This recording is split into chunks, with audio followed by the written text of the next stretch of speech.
because the educational system, that's what's happened in England. England, the educational system is crap, rubbish. You ask any one pupil in England who is Ho Chi Minh, Chiang Kai-shek, Chow En-lai, Mao Zedong, they'll think it's a Chinese takeaway. Jedan od ljudi koji su beležili ovde cijelo to vreme, a koga nismo pomenuli, je i Vojislav Šešelj. Da li ste njega poznavali? Yes, we met him in very unusual circumstances when there were the elections going to Banja Luka. There was his, his car or his that, and there was ours from the Stranka Subsijedinstva. We had a lady president there, and all I know is that they were talking, and then all of a sudden firearms came out, and I was in the front seat. I thought, fucking hell, here we go, here. And I said, to Bob, and I said to, to my guards there, I said, easy. But that day, everything could have changed. We could all be dead. Sheshel, me, people in the car, we could all, but it didn't happen. Thanks be to God. And then obviously I heard that he surrendered himself. Marko Loposhina called me, said, Sheshel's gone, and I thought, not a good idea. And again, he spent time for nothing. But he's, I admire him for his patriotism. I don't like his politics, but I admire him for his patriotism and for standing his ground. Because there comes a time in life when you have to stand your ground on bullies, and that's what, I've learnt in life. I stand my ground, not always with the right result. And yes, I do get scared at times, but at the end of the day, we are all in the hands of God. We do not decide our fate or our destiny. It's decided for us. It's written. As the song Imagine goes, it was written in the stars.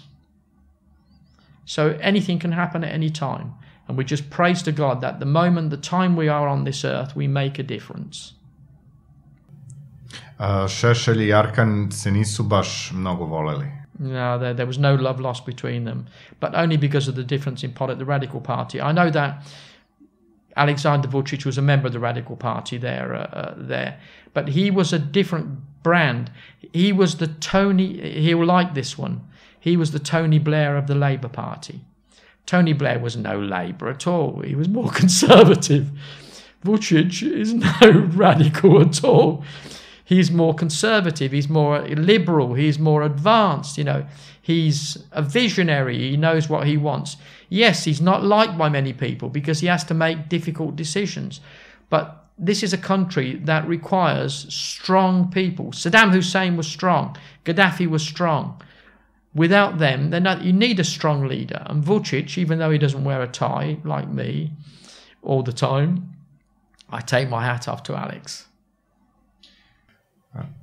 Pitao bih vas i oko Kolumbije i vašeg poznavanja Eskobara. Rodolfo did not meet Pablo Escobar. I did.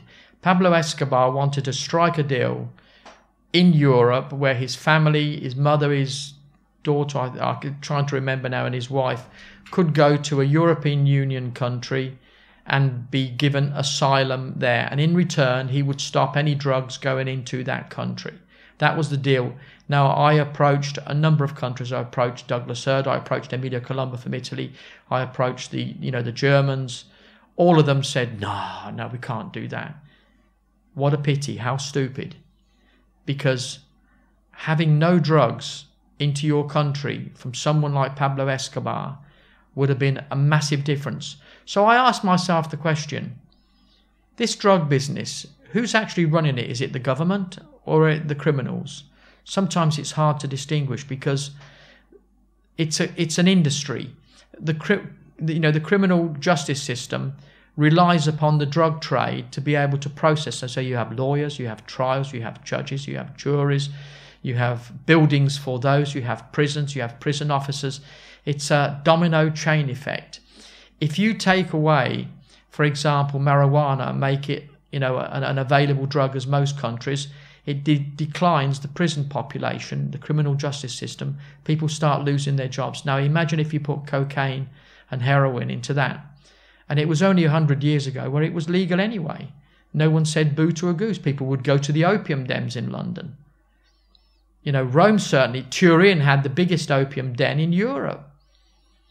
You know, so what the hell is the problem there? Now, I am anti-drugs. I don't take, you know, I don't smoke, I don't drink, don't take drugs, don't gamble, and don't whore around, which leaves very few vices. And I'm still never at home. Zauzeti ste. You've been busy a lot as a lawyer. Kako izgledao susret sa Eskobarom? Well, Escobar wasn't that tall a person. That, you know, his English was pretty damn good. His Italian was good as well. He spoke good Italian. Obviously, he's Spanish. I mean, I don't speak Spanish there. But it was, you know, it was in the offices of the Banco de Bogota. So he was somehow allowed to come out of his prison cell, attend, and it wasn't just for me. I mean, he attended meetings and then go back there. For me, it sounded like a very, very good deal there, you know. And at the end of the day, but remember, those were the years, 1993, when we didn't have such big immigration. We didn't have boat people coming into Italy. We didn't have people, a mass exodus of that. That hadn't started yet. The Balkan Wars hadn't really taken off properly, big time, you know. So I couldn't understand why any country wouldn't let 4 people in and the drug trade stop immediately. He would have stopped everything coming into Germany, into Italy, into France. None of them wanted to know me. They all thought that I was crazy, even putting that idea through. But with hindsight, I'm not the crazy one. It was a good idea. They should have let them in. They tried to get into one country. He told me they tried and they got sent back, which I thought was disgraceful. But c'est la vie. Da li ste hteli da snimite neki film sa njim? Well, it's not something I thought of at the time. I mean, there's been a number of, I mean, Netflix have done a series on him. There's been, I forget the name of the title there. I know my children watch it there. That portrays, I remember I only met him for 15, 20 minutes, if that. So I cannot give an evaluation. He was certainly not classed as a friend, although he must have been a friend because anyone meeting him rarely left alive. So he must have liked me. Da li on tražio neku pomoć s vaše strane, obzirom da ste advokat? Well, because I knew people. You know, he knew that, you know, that the sort of situation that I got involved in required connections. See, this world is all about connections. It's not about what you know, it's about who you know, unfortunately. I hope that when I'm no longer on this earth, that policy will change and that people can achieve what they want to achieve on their merits without being the son of the devil's advocate or Alexander Pavkovich. You know, we want to have people having equal opportunities, fairness, compliance. You know, I cannot overemphasize, I am anti-war. I'm involved with Netanyahu and with Hezbollah. Hezbollah I represented for a while, Hamas, Islamic Jihad. You know, these are people that, you know, I've given advice, the IRA, the UDF, PCC, Partito Combattente Comunista, the old Red Brigades. These are people that I've given, and my advice has always been this. If you want to achieve a political means and you kill people, you're killing a vote. I told the IRA that. Every person you kill, you have 1 vote less for Sinn Féin. They adopted my policy of not killing there. I went to see them at Portlaoise prison there. And look, who's in charge of Northern Ireland now? Sinn Féin. You start killing people, they're not going to vote for you. They're going to fucking hate you. They hate you for the rest of their lives because you've killed their brother, their son, their daughter, their uncle. They'll not vote for you, even if they believe in your policies. You need peace. You need stability. You need tranquility. You need transparency if you want to attain something in life. And this is what this president here has, regardless that he's controversial, that people don't like him. He is the right not everybody liked Marshal Tito secretly. Not everybody liked Saddam Hussein. Not everybody liked Gaddafi.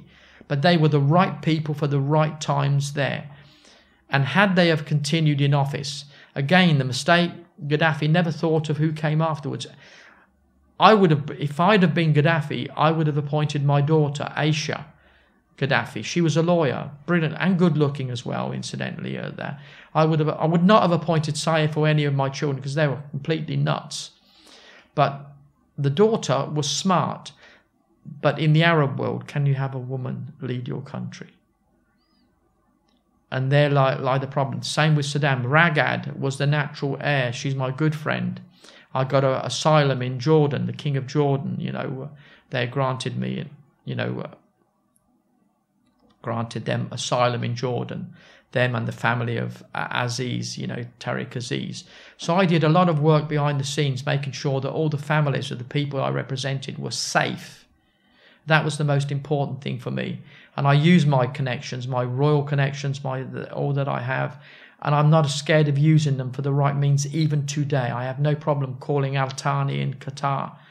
I have all their numbers, have access to all the people there. But those kinds of connections are to be used only in a benign form. I will not do that to advance my position. Even if I had no money and was broke, I would not do that. Because that would be a betrayal of trust. Vi ste hteli zapravo da na drugi način koristite nosače aviona. Well,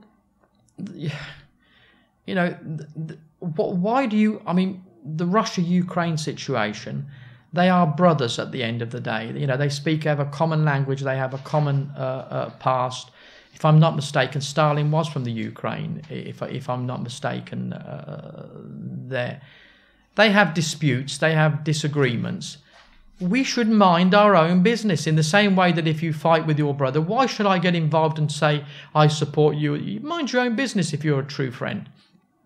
But no, what they want to do is to stimulate an interest. They want to stimulate war, they want to stimulate that for their own means. And that's something I cannot be party in. And I will say so to the end of my day. Even if I die today, I will continue to be anti-war. I've told Putin, I've told Sergei Lavrov, I've told that there is a way out of this, and I think it will work, and it's happening as we speak. Hteo bi da vas pitam ovako lično, da li ste, gde srce naginje? Engleska ili Italija u vašem slučaju? To England, I would never support the English. They have betrayed their cause. I feel sorry for the English people. I feel sorry for my two children that are there. They have betrayed the trust. Both governments, both the Conservative government and the Labour government, have betrayed the people there. And what that requires is something new. I don't know what it is, but my heart will never be there. My heart will always be in Belgrade and in Rome, jointly. I am a Serbian citizen, proud of it, and President Vučić, you better give me my passport back. But have it reissued, give an order, please. No messing around anymore with this, that. I've been to even Marshal Tito's old office, that building there. Nobody wants to make a decision. Well, now it's for the president. I want my passport back. Once you're given your passport, you can never lose it unless you revoke it. And I'm a Serbian citizen, I'm an Italian citizen, and I will fight for both countries. Da li će vaša knjiga Đavolji advokat biti ovde u Srbiji, da kažemo, u nekoj vrsti prodaje, odnosno da li će biti prevedena na srpski? Well, it's called The Balkan Years, yeah. So I've written that book about the Balkan years there. I know my son and Christina have translated that book there, so that will soon be available there.